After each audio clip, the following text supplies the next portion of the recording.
Hello friend, कैसे हैं आप लोग। आज हम लोग लूसेंट फिज़िक्स का जो हमने फर्स्ट यूनिट चैप्टर पढ़ा था उसका मैं एक शॉर्ट नोट्स लाई हूँ। जो भी इम्पोर्टेंट पॉइंट है उसको मैंने लिखा है। ओके, तो सबसे पहले यहाँ पे जो हमारे लूसेंट बुक में लिखा था कुछ फंडामेंटल यूनिट, हमारे जो 7 फंडामेंटल यूनिट्स है एसआई यूनिट में, जो कि हमें उसके सारे यूनिट पता होना चाहिए। ठीक है, ये बहुत इम्पॉर्टेंट है। तो जो लेंथ का होता है एसआई यूनिट वो क्या होता है, मीटर होता है। मास का किलोग्राम, टाइम का सेकंड, इलेक्ट्रिक करंट का एम्पियर, टेम्परेचर का केल्विन, ल्यूमिनस इंटेंसिटी का कैंडेला और अमाउंट ऑफ सब्सटेंस का मोल। ये होते हैं 7 फंडामेंटल यूनिट, मतलब बेसिक यूनिट। इसी यूनिट से जितने भी हम यूनिट बनाएंगे, चाहे हम फोर्स का बनाए, पावर का बनाए, जो भी हम बनाएंगे हम इसी को यूज़ करते हुए बनाएंगे। कहते हैं हम लोग सेल एक बेसिक यूनिट, फंडामेंटल यूनिट। उसी तरह हमारा जो ये सब यूनिट्स है ऐसा यूनिट में ये बेसिक है, इसी से सारे डेराइव्ड होते हैं। ओके, तो ये 7 होते हैं फंडामेंटल यूनिट्स, जिसमें length, mass, time, electric current, temperature, luminous intensity और कैंडेला और अमाउंट ऑफ सब्सटेंस होते हैं। ओके, और 2 सप्लीमेंट्री यूनिट होते हैं। ठीक है, एक प्लेन एंगल मतलब 2D पे जो बन रहा है वो हो गया, उसको रेडियन कहेंगे। और एक हो गया जो सॉलिड मतलब 3D पे एंगल बन रहा है तो स्टेरियन कहेंगे। ओके, कुछ डेराइव यूनिट है, जैसे कि यहाँ लिखा हुआ है कि फोर्स का क्या होता है, ऐसा यूनिट होता है न्यूटन। वही अगर हम सीजीएस यूनिट का बात करें तो सीजीएस यूनिट हो जाता है डायन। एक और चीज़ पूछ देता है हमसे कि 1 न्यूटन इज इक्वल टू कितना डायन होता है, तो ये 10⁵ डायन होता है। ठीक है, ये बात आपको याद रखना पड़ेगा। तो ये फोर्स का ऐसा यूनिट क्या होता है, न्यूटन होता है। और ये जो डायन है वो सीजीएस यूनिट, सीजीएस यूनिट क्या होता है, सेंटीमीटर ग्राम सेकेंड। और ये हो गया ऐसा unit MKS, metre kilogram second. ठीक है, तो फोर्स का क्या होता है ऐसा यूनिट, ये होता है न्यूटन और सीजीएस यूनिट डायन। उसी तरह वर्क का बात करें तो वर्क का जूल होता है ऐसा यूनिट, और इसका सीजीएस यूनिट अर्ग होता है। इसका भी अगर बोलेगा कि 1 जूल में कितना अर्ग होता है तो 10⁻7 अर्ग होता है। ठीक है, ये होता है। और 1 न्यूटन इज इक्वल टू 10⁵ डायन। ठीक है, ये याद रखना है। तो पहला मैंने ये बताया कि फंडामेंटल यूनिट 7 होते हैं और 2 सप्लीमेंट्री यूनिट होते हैं, एंगल, प्लेन एंगल और सॉलिड एंगल में मैंने बताया यूनिट। फिर मैं बताई कि फोर्स में, फोर्स का ऐसा यूनिट न्यूटन होता है, जबकि सीजीएस होता है डायन और वर्क का जूल और सीजीएस अर्ग। ठीक है, ये मेरे पास इम्पॉर्टेंट है। फिर यहाँ पे हमारे जो लूसेंट बुक में उसमें और भी बहुत सारे इम्पॉर्टेंट चीज़ लिखे हैं। आपको पिंक कलर में जो दिखेगा वो बहुत मैंने आपको पढ़ाया भी है कि लेंथ है, मास है, वो सब भी आपको पढ़ना होगा। ठीक है, फिर यहाँ पे एक मतलब हम अक्सर ये क्वेश्चन आता है स्केलर क्वांटिटी बताइए और वेक्टर क्वांटिटी, तो हम लोग थोड़ा कंफ्यूज हो जाते हैं कि क्या होगा क्या नहीं होगा। तो मैं छोटा सा एक फालतू सा ट्रिक बना के लाई हूँ, मे बी आपके लिए हेल्पफुल हो। ठीक है, तो स्केलर क्वांटिटी वो हम डेफिनेशन तो हम लोग जानते हैं, जैसे मैंने यूट्यूब वीडियो भी डाला है डेफिनेशन के बारे में, कि जिसमें मैग्नीट्यूड होता है लेकिन डायरेक्शन नहीं होता है। और वेक्टर क्या होगा, डायरेक्शन हो रहा है और ज़्यादा ट्राइंगल लॉ भी ओबे करना चाहिए। ठीक है, और एक टेंसर होता है जिसमें वो ट्राइंगल लॉ ओबे नहीं करता। ओके, तो जनरली डेफिनेशन तो हमें पता होता है, हमें पूछ लेता है कि फोर्स क्या है, स्केलर है कि वेक्टर है, इस तरह से। तो छोटा सा ट्रिक है, जैसे कि ये मैंने बताया स्केलर क्वांटिटी के बारे में। A powerful dense charge frequently speeded with pressure as electric current to rise the temperature. ठीक है, ये ट्रिक है जिससे जितने भी आपके स्केलर क्वांटिटीज़ आते हैं वो एक बार में कवर होते हैं। बस आपको एक सेंटेंस याद कर देना है, मतलब कि एक पावरफुल जो है वो डेंस चार्ज, जिस क्या कि वो फ्रिक्वेंटली प्रेशर जब उसको स्पीड किए तो वो इलेक्ट्रिक करंट, टेम्परेचर बढ़ाने से इलेक्ट्रिक करंट ले आए। इस तरह से हम इसको तोड़ के समझ सकते हैं। तो ये जो लाइन है क्या है, अ पावरफुल डेंस चार्ज, एक powerful dense charge frequently speeded with pressure as electric current to rise the temperature। ठीक है, तो थोड़ा सा फालतू होगा बट ये आपको मैं डेफिनेट हूँ, आप 2-3 बार पढ़िएगा तो आपके स्केलर क्वांटिटी सारे हो जाएंगे। ठीक है, तो जैसे देखिए यहाँ क्या लिखा है, पावरफुल डेंस, तो पावरफुल से हम बोल सकते हैं पावर, ठीक है, पावरफुल से क्या बोल सकते हैं, पावर। और पावर क्या होता है, power is equal to work by time. तो पावर स्केलर हो गया, वर्क स्केलर हो गया, टाइम स्केलर हो गया। एक और चीज़ कि वर्क का जो होता है वो एनर्जी का भी होता है ना, तो एनर्जी भी स्केलर हो गया। तो ये वाला मेरा हो गया पावरफुल से। अब डेंस का हम बात करते हैं, डेंस से मेरा हो गया डेंसिटी। तो डेंसिटी भी मेरा स्केलर हो गया। चार्ज तो डायरेक्टली लिखा हुआ है, फ्रिक्वेंटली मतलब फ्रिक्वेंसी, स्पीडेड मतलब स्पीड हो गया, प्रेशर हो गया, इलेक्ट्रिक करंट हो गया और टेम्परेचर हो गया, ठीक है। तो इसमें कोई दिक्कत नहीं है, बस आपको ये छोटा सा ट्रिक है, आपको ये लाइन याद कर लेना है तो आपके सारे स्केलर क्वांटिटी आपको हो जाएंगे, कभी भी एग्ज़ाम में आएंगे दिक्कत नहीं होंगे, ठीक है। तो पावरफुल से मैंने क्या कहा, पावरफुल से मैंने कहा पावर। पावर एक स्केलर क्वांटिटी हो गया और power is equal to work by time, यानी वर्क भी स्केलर, टाइम भी स्केलर। और वर्क जो होता है वो एनर्जी के बराबर होता है, एनर्जी भी स्केलर। डेंसिटी का मैंने कहा, और डेंसिटी इज इक्वल टू क्या होता है, मास बाय वॉल्यूम। तो मास भी हो गया स्केलर, वॉल्यूम भी स्केलर हो गया, कोई दिक्कत नहीं है। चार्ज तो लिखा हुआ है, फ्रीक्वेंसी हो गया, स्पीड हो गया, प्रेशर हो गया, इलेक्ट्रिक करंट हो गया, टेम्परेचर हो गया, ठीक है। तो ये जितने भी सारे हैं सारे स्केलर हैं। अब मैं देखती हूँ वेक्टर क्वांटिटी के बारे में। तो थोड़ा सा वेक्टर का मेरे पास ट्रिक नहीं मिला, तो मैं जो भी फालतू सा ट्रिक मैंने बना लिया, बट कहीं ना कहीं याद हो जाता है इससे, ठीक है। तो यहाँ पे क्या बनता है, शायद यहाँ थोड़ा मिसिंग है कुछ, कोई नहीं मैं बता देती हूँ। तो यहाँ पे मैंने एक बनाया कि बेसिकली मॉम जो है ना, उनको एक हेवी डिश बनाना था, तो उसके लिए वो एक राशन लेने वो हॉर्स सिटी गई। तो हॉर्स सिटी गई, फिर वहाँ पे उन्होंने पर्ल्स टॉफ़ी ख़रीदा, फिर इलेक्ट्रिक एंड, और फिर यहाँ इलेक्ट्रिक करंट, ये सब का नहीं बना तो मैंने ऐसे लिख दिया। तो बट हाँ, छोटा सा ये ट्रिक है कि मॉम हेवी डिश उनको बनाना था, तो वो राशन लेने के लिए हॉर्स सिटी गई और उन्होंने वहाँ पर्ल्स टॉफ़ी ख़रीदा। तो मॉम से हो गया मोमेंटम। हेवी से, हेवी क्या होता है, वेट, वेट हो गया हेवी। यहाँ पे थोड़ा सा मेरे नोट्स में मिसिंग है, मैं नेक्स्ट बार डाल दूँगी, मैंने कुछ यहाँ पे नहीं लिखा बट मैं बता देती हूँ, ठीक है। तो मैंने क्या किया, मॉम को हेवी डिश बनाना था, तो मॉम से मोमेंटम, हेवी से वेट, डिश से डिस्प्लेसमेंट, राशन लेने वो कहाँ गई, हॉर्स सिटी, तो राशन से एक्सेलरेशन शन, हॉर्स से फोर्स, सिटी से क्या, वेलोसिटी, पल्स टॉफ़ी, तो पल्स से हम याद कर सकते हैं इम्पल्स, ठीक है। फिर यहाँ पे ये तीनों नहीं बन पाया था, ठीक है ना, तो मैंने ऐसे ही डाल दिया, electric current, electric field, magnetic field और torque, not electric current, electric field, magnetic field और टॉर्क, ठीक है। तो ये सब हो गया वेक्टर। तो एक बार फिर मैं बता देती हूँ, वेक्टर क्वांटिटीज़ का मैंने छोटा सा ट्रिक बनाया था कि मॉम को हेवी डिश बनाना था, तो वो राशन लेने के लिए गई हॉर्स सिटी और उन्होंने वहाँ पे पर्ल्स टॉफ़ी खरीदा, ठीक है। और साइड में इलेक्ट्रिक फील्ड, मैग्नेटिक फील्ड और टॉर्क, ठीक है। तो मॉम का हो गया मोमेंटम, फिर हेवी का हो गया वेट, डिश का हो गया डिस्प्लेसमेंट, राशन का हो गया एक्सेलरेशन, और सिटी का हो गया, नहीं, हॉर्स का हो गया फोर्स, सिटी का हो गया वेलोसिटी, ओके, पल्स का हो गया इम्पल्स, और electric current, magnetic, electric field, magnetic field और टॉर्क, तो ये सारे वेक्टर क्वांटिटी हो गए। और स्केलर का मैंने क्या बताया कि a powerful dense charge frequently speeded with pressure as electric current to rise the temperature. Powerful का क्या हो गया, power is scalar and power is equal to work by time, यानी work and time is also scalar.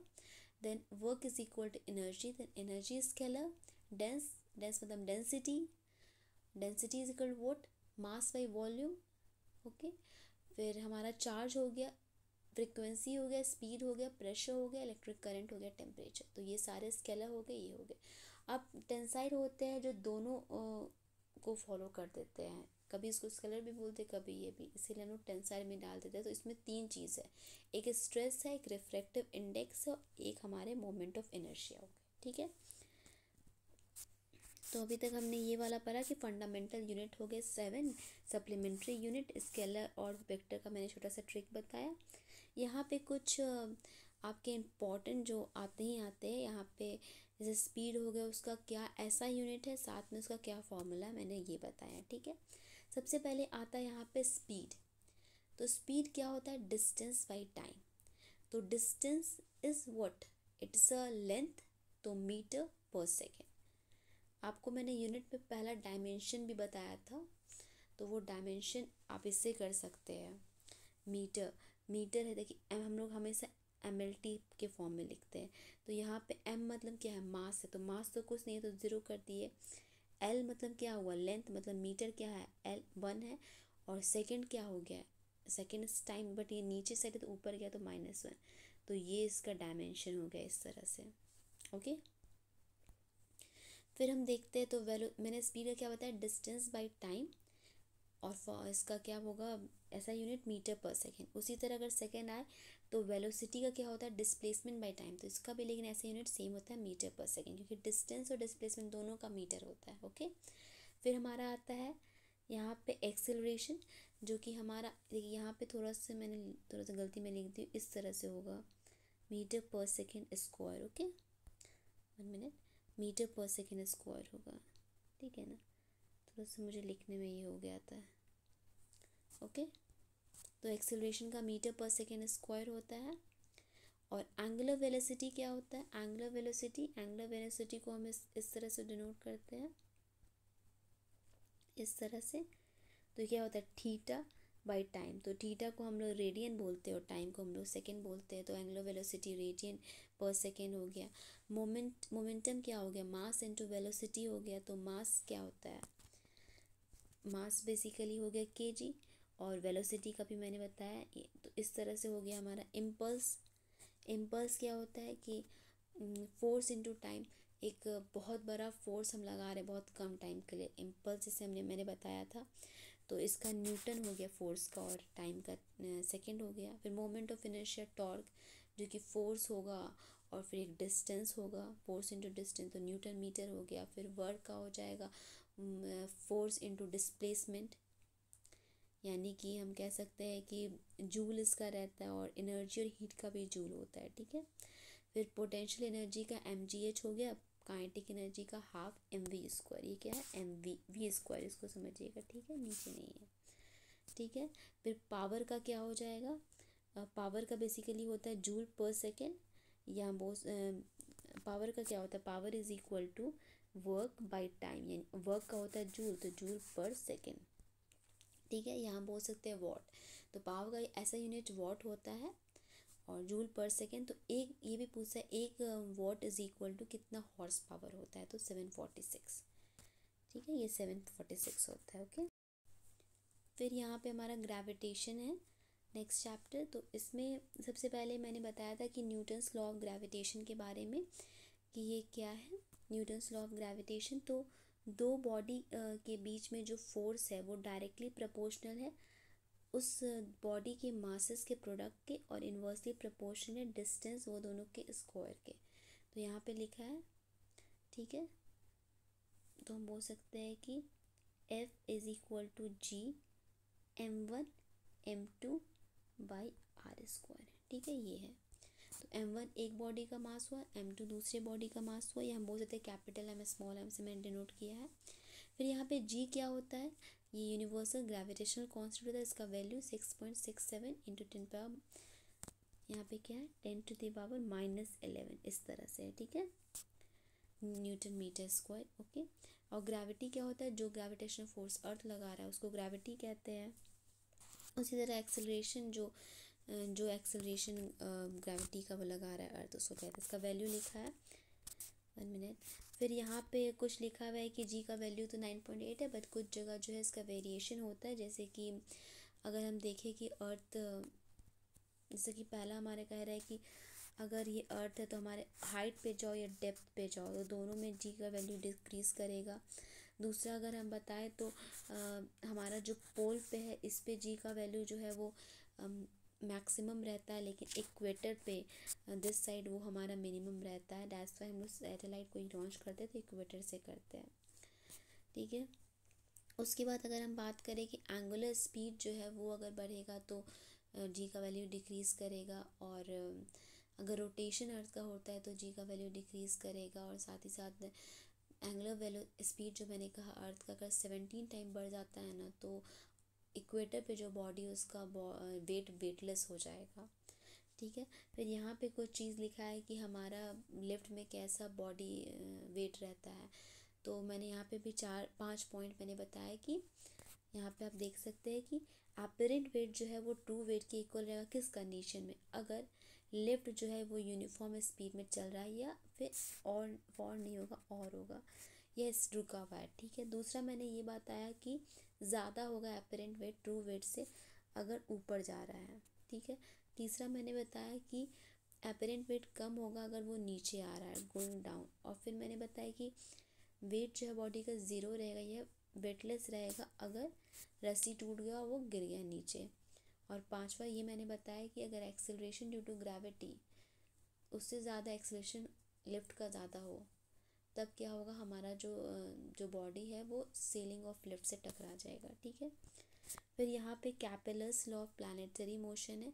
3 law इन्होंने बताया। पहला इन्होंने ये बताया कि यहाँ पे हमारा सन है और ये जो अर्थ ये हमारा प्लैनेट है वो एलिप्टिकल, इस तरह से एलिप्टिकल ये करते हैं। ठीक है, तो ये मैंने पहला इसका कहा गया। दूसरा ये कहा जाता है कि जैसे कि हमारा प्लैनेट है, ये सन से अगर ये डिस्टेंस तय कर रहा है एक मंथ में, तो जब यहाँ पे रहेगा हर जगह वो एक टाइम इक्वल टाइम पे इक्वली डिस्टेंस वो एरिया लेगा। बट अगर यहाँ आप देखें तो ये इतना तो नहीं, मतलब ये तो कम हो गया।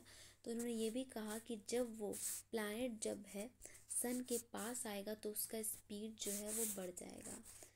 अगर ये एक मंथ में इतना चला तो यहाँ पे अगर प्लैनेट मेरा आया तो ये एक मंथ में इतना यहाँ तक चल जाएगा, तो मैं स्पीडली चल जाएगा। तो अगर हम टोटल मिला के देखें तो उसका जो उसी टाइम पे उन्होंने एरिया हर जगह वो उतना ही ट्रैवल कर रहे हैं, इक्वल टाइम पे इक्वल एरिया। इसको हम कह सकते हैं कि एरियल वेलोसिटी जो है प्लैनेट का सन के चारों ओर वो हमेशा कांस्टेंट रहेगा। ठीक है, और अगर सन के पास आता है प्लैनेट तो वो अपना स्पीड को बढ़ा लेता है, यानी कि पेरिजी के टाइम में स्पीड बढ़ जाता है, एपोजी के टाइम में स्पीड घट जाता है। ये दूसरा था। पहला था कि इलिप्टिकल पाथ में घूम रहा है, और दूसरा मैंने कहा कि हर टाइम पे हर जितना भी इक्वल टाइम पे इक्वल एरिया कवर करेगा, मतलब एरिया वेलोसिटी सेम रहेगा, कांस्टेंट रहेगा।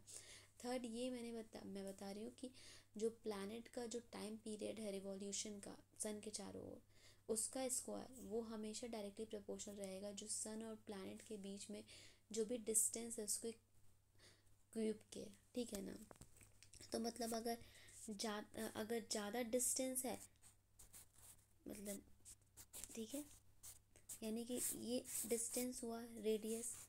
ठीक है, डिस्टेंस हुआ, तो अगर ज़्यादा डिस्टेंस है तो टाइम भी उसको ज़्यादा लगेगा। कितना ज़्यादा लगेगा कि अगर डिस्टेंस ये टी स्क्वायर है ये टाइम पीरियड, तो आर क्यूब रहेगा, इस तरह से होगा। ठीक है, तो ये थर्ड लॉ कहा गया। ओके, तो जैसे कि यहाँ पे वही बात कहा गया है कि ज़्यादा मतलब रहेगा अगर डिस्टेंस तो टाइम भी ज़्यादा लगेगा। जैसे कि मरकरी ले लीजिए, मरकरी सबसे पास हमारा सन के प्लैनेट है तो वो सबसे कम टाइम पीरियड लेता है, वैसे नेपच्यून सबसे दूर है, सबसे ज़्यादा लेता है। ठीक है, तो यहाँ पे ग्रेविटेशन के बारे में मैंने बता दिया, और मैं कुछ यूनिट के बारे में नेक्स्ट क्लास में हम लोग प्रेशर के बारे में पढ़ेंगे। फिर मैं आपको, अगर आपको पसंद आया तो मुझे बताइएगा कि नोट्स पसंद आया तो मैं आगे भी नोट्स डालूँगी, वरना मैं डायरेक्ट बुक से ही पढ़ा दूँगी। ऐसे मैं बुक भी पढ़ाऊँगी, नोट्स भी डालने वाली हूँ। बट अगर आपको नोट्स अच्छे लगे तो मुझे बताइएगा, ऐसे मैं कंटिन्यू करूँगी।